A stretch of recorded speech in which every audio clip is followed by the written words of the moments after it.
তাকে আর দেখাই যাবে না। এই অমাবস্যার চাঁদের মতো 14 সনে কোনো নির্বাচন দিলেন না, 18 সনে কোনো নির্বাচন, নিশিরাইতে নির্বাচন দিলেন, আর 24 সনে আমি দামির ইলেকশন করলেন। অর্থে বৃত্তে দেখা গেল যারা আওয়ামী লীগের রিয়েল লোক, যারা আওয়ামী লীগের জন্য জীবনে যৌবনে সবকিছু করছে এবং পেটে ভাত পরনের কাপড় সবকিছু থেকে বঞ্চিত হইয়া যে আওয়ামী লীগের কর্মীরা তারা চোখের পানি ফেলছে, নতুন নতুন হাইব্রিড নেতারা এসে আওয়ামী লীগ চালাইছে এবং তারই পরিণতি হইল 24 সনের 5ই আগস্ট। 5ই আগস্টের দুইটা রূপ। 1 নম্বর রূপ হইল গণতান্ত্রিক, বিএনপির নেতৃত্বে জমিটা আন্দোলন হয়েছে নির্বাচনের জন্য, গণতন্ত্রের জন্য। 18 সন পর্যন্ত সেই নির্বাচন, সেই আন্দোলনের নেতার নাম ছিল দেশনেত্রী বেগম খালেদা জিয়া। উনি যখন জেলে চলে গেলেন 18 সনের 8ই ফেব্রুয়ারি, তারপরে নেতৃত্ব গেল তারেক রহমান সাহেবের কাছে।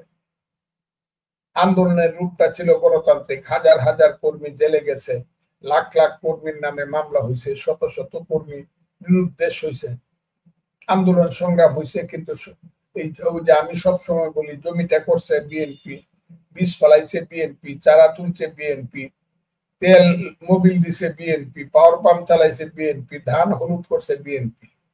15 বছরের পরে আইসা একটা পর্যায়ে ধান পাকার সময় এই 5ই আগস্টের যে বৈষম্য বিরোধী আন্দোলনের যে সমন্বয়ক ছেলেরা, যাদেরকে আমরা মনে করতাম কেউ ফিডেল ক্যাস্ট্রো, কেউ চে গুয়েভারা, এই দেশের বিপ্লবের নেতা, তারা আইসা ধানটা কাইটা দিছে। কিন্তু এর পিছনে বিএনপির লাখ লাখ কর্মী এবং সবচেয়ে বেশি মারা গেছে বিএনপির শত শত কর্মী।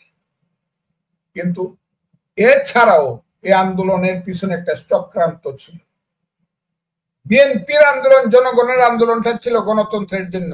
হাসিনা চলে যাবে, ভোট হবে, মেজরিটি পার্টির হাতে দেশের দায়িত্ব আসবে, এইটা ছিল বিএনপির বা জনতার আন্দোলন। আরেক দলের আন্দোলন ছিল যে না, এটাকে যদি আমরা জয়লাভ করতে পারি এমন ভাবে মিটিকুলাস ডিজাইন, ওই যে ইংরেজিতে ইউনুস সাহেব বলে, কই থেকে কোন ইউনুস সাহেব, এই পৃথিবীর একজন মহান ব্যক্তি, দেখলাম তার নামে হাজার হাজার কোটি টাকার তসরুফের মামলা, তার প্রতি তখন এত মায়া লাগতো, 5 তলা 7 তলা পর্যন্ত তাকে হাঁটায় তোলা হইতো। আমি বলতাম তার উপরে অবিচার করা হচ্ছে, সে হইলো আমাদের মহান সন্তান। তারপরে দেখলাম সেই ইউনুস সাহেব একটা এইসবের পিছনে যুক্ত, কালো অধ্যায়ের সঙ্গে অনেকে বলে তিনি নাকি যুক্ত, আর জামাত শিবির তো সাংঘাতিক ভাবে যুক্ত, যেটা ওই ছেলেরা বলতেছে। সার্জিস আলম, হাসনাতরা, যারাই ছিল ওই আন্দোলনের ব্যানগার্ড, সেই আন্দোলন, তাদের আন্দোলনটা ছিল, বলতে শুরু করলো আমরা কি বুড়াবুড়ি করার জন্য আন্দোলন করছি, আমরা কি গণতন্ত্র দেওয়ার জন্য আন্দোলন করছি, আমরা আন্দোলন করছি সংস্কারের জন্য। সংস্কারটা কি? বাংলাদেশ ঠিক হয় না 71 সনে, এটা আমরা পাকিস্তান বানাই ফেলবো, এ হলো তাদের সংস্কার। এটাকে তারা পাকিস্তান বানাইতে চায়। 47 ছিল স্বাধীনতা, প্রথম স্বাধীনতা, আর 24 হলো বর্তমান শেষ স্বাধীনতা, আর 71টা ছিল গন্ডগোল। আর এই গন্ডগোলটা লাগাইছিল ইন্ডিয়া। এই গন্ডগোলের কারণেই বাংলাদেশ নাম হয়েছিল। এখন এই গন্ডগোলটারে ভাঙ্গে এটা পাকিস্তান নাম করে ফেলতে হবে, 72-এর সংবিধান ছুঁড়ে ফেলে দিতে হবে।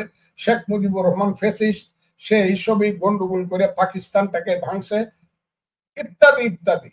জিয়াউর রহমানরা যুদ্ধ করিয়া এই দেশটাকে ভুলভাবে ভাঙছে, এদেরকে সব ফেলায় দিতে হবে, এটা একটা নতুন পাকিস্তান হবে।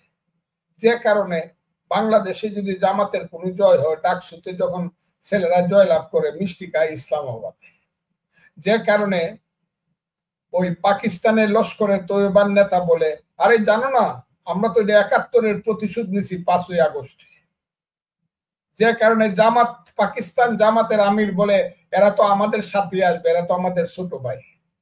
যে কারণে পাকিস্তানের উপ পররাষ্ট্রমন্ত্রী এবং উপ প্রধানমন্ত্রী এবং পররাষ্ট্রমন্ত্রী বাংলাদেশে আসতে পরে জামাতের বাড়িতে ঈদ হয়ে জায়গা, বড় চাচা বাড়িতে আইছে, বড় মামা আইছে বহুদিন পরে।